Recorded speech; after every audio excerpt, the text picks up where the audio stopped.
قال انا یحیی هذه اللہ بعد موتها، وہ بولے اسے کیوں کر زندہ کرے گا اللہ اس کی موت کے بعد۔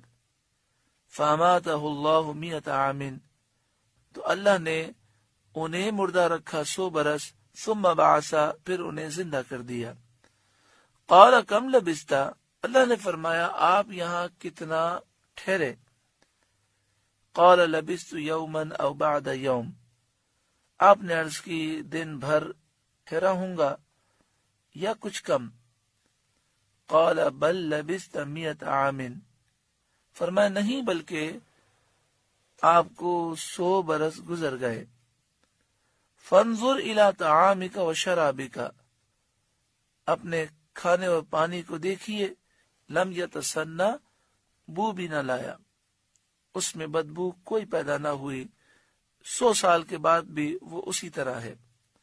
اللہ کی شان کہ پانی اور کھنا یہ جلدی خراب ہونے والی چیز ہے، وہ 100 سال تک اسی طرح درست ہے، اور گدھا وہ کچھ عرصے تک باقی رہ سکتا ہے، لیکن وہ 100 سال میں اس کی ہڈیاں بھی سلامت نہ تھیں۔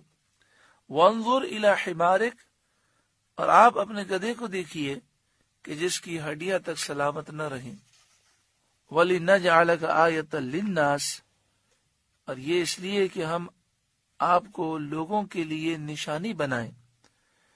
وانظر الی العظام، اور آپ ان ہڈیوں کو دیکھیے، کیف ننشزها، کس طرح ہم انہیں اٹھان دیتے ہیں، ثم نکسوها لحما، پھر انہیں گوشت پہناتے ہیں۔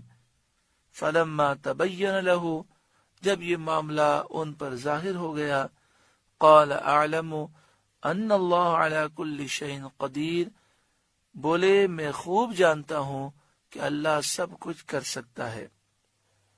اب اس رکوع کی جو تیسری آیت ہے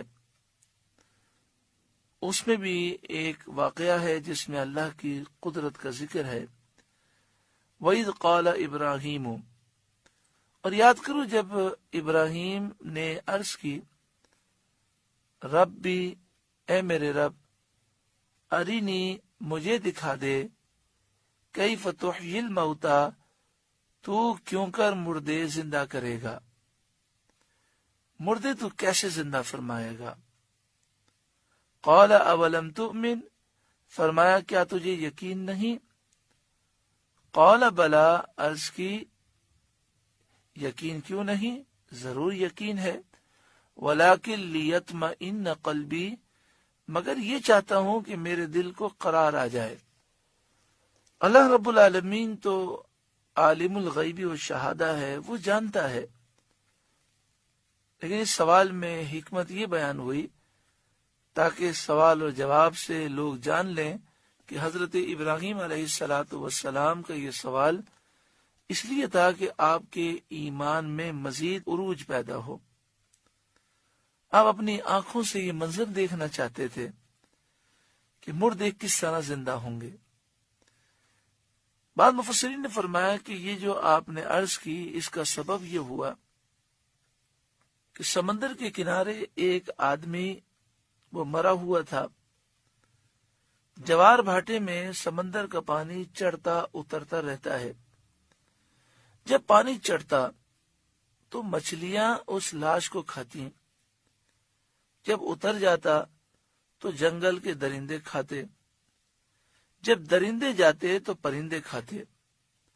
حضرت ابراہیم علیہ السلام نے یہ ملاحظہ فرمایا تو آپ کو شوق ہوا کہ آپ ملاحظہ فرمائیں کہ مردے کس طرح زندہ کیے جائیں گے۔ آپ نے بارگاہ الہی میں عرض کیا، یا رب، مجھے یقین ہے کہ تو مردوں کو زندہ فرمائے گا اور ان کے اجزاء دریائی جانوروں اور درندوں کے پیٹ اور پرندوں کے پوٹوں سے جمع فرمائے گا، لیکن میں یہ عجیب منظر دیکھنے کی آرزو رکھتا ہوں۔ مفسرین کا ایک قول یہ بھی ہے کہ جب اللہ تعالیٰ نے حضرت ابراہیم علیہ السلام کو اپنا خلیل بنایا، ملک الموت رب العالمین سے اذن لے کر آپ کو یہ بشارت سنانے آئے، آپ نے بشارت سن کر اللہ کی حمد کی اور ملک الموت سے فرمایا کہ اس کی علامت کیا ہے؟ انہوں نے عرض کیا یہ کہ اللہ تعالیٰ آپ کی دعا قبول فرمائے گا اور آپ کے سوال پر مردے زندہ کرے گا۔ تب آپ نے یہ دعا کی۔ قال، اللہ نے فرمایا فخذ اربعۃ من الطیر، آپ 4 پرندے لیں، فصرہن الیک، پھر انہیں اپنے ساتھ مانوس کر لیں تاکہ اچھی طرح شناخت ہو جائے۔ جب یہ دوبارہ زندہ ہو تو آپ انہیں پہلے سے جانتے ہو کہ یہ وہی ہیں جو پہلے تھے، اللہ نے انہیں دوبارہ زندہ فرمایا۔ ثم اجعل علی کل جبل منہن جزءا، پھر ان کا ایک ایک ٹکڑا ہر پہاڑ پر رکھ دیجئے۔ ثم ادعوہن، پھر انہیں بلائیے، یأتینک سعیا، وہ آپ کے پاس پاؤں سے دوڑتے ہوئے چلے آئیں گے۔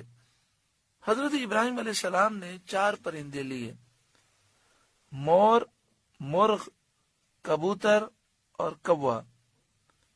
انہیں اللہ کے حکم سے ذبح کیا، ان کے پر اکھاڑے اور کیما کر کے ان کی اجزاء باہم ملا دیے اور اس مجمع کے کئی حصے کیے۔ ایک ایک حصہ ایک ایک پہاڑ پر رکھا اور سب کے سر اپنے پاس محفوظ رکھ لیے۔ پھر ان پرندوں کا نام لے کر آپ نے انہیں بلایا۔ حکم الہی سے یہ فرماتے ہی وہ اجزاء ہوا میں اڑنے لگے۔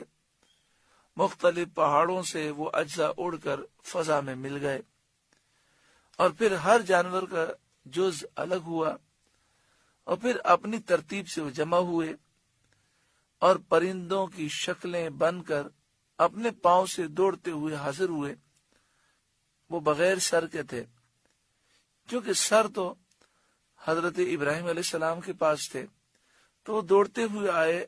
اپنی گردن اپنے سر سے انہوں نے جب ٹچ کی تو اللہ کے حکم سے وہ جڑ گئی، وہ مکمل ہو کر ہوا میں اڑنے لگے۔ اس واقعے میں اللہ تعالیٰ کی قدرت کا ذکر ہے۔ وَعْلَمْ، اور جان رکھ، ان اللہ عزیز حکیم، کہ اللہ غالب حکمت والا ہے۔ اس رکوع میں 3 واقعات ہیں اور تینوں میں اللہ کی قدرت کا ذکر ہے اور ایک ہی مضمون ہے کہ مرنے کے بعد اللہ تعالیٰ دوبارہ زندہ کرنے پر قادر ہے۔ وہی زندگی دینے والا ہے، وہی موت دینے والا ہے۔ اس پورے رکوع میں درس یہ ہے کہ ایک نہ ایک دن ہمیں مرنا ہے اور مرنے کے بعد اللہ کے حضور ہمیں کھڑا ہونا ہے، ہمیں اللہ کے حضور کھڑے ہو کر جواب دینا ہے۔ ہم سچی پکی توبہ کریں، موت کی تیاری کریں، ہم سوچیں کہ یہ گناہوں بھرے نامہ اعمال لے کر ہم اللہ کے حضور کیسے جائیں گے۔ اللہ تعالی ہمیں توبہ کی توفیق عطا فرمائے۔ سورہ بقرہ کا 35واں رکوع مکمل ہوا۔ اللہ تعالیٰ اس کے نور سے ہمارے قلوب کو روشن اور منور فرمائے۔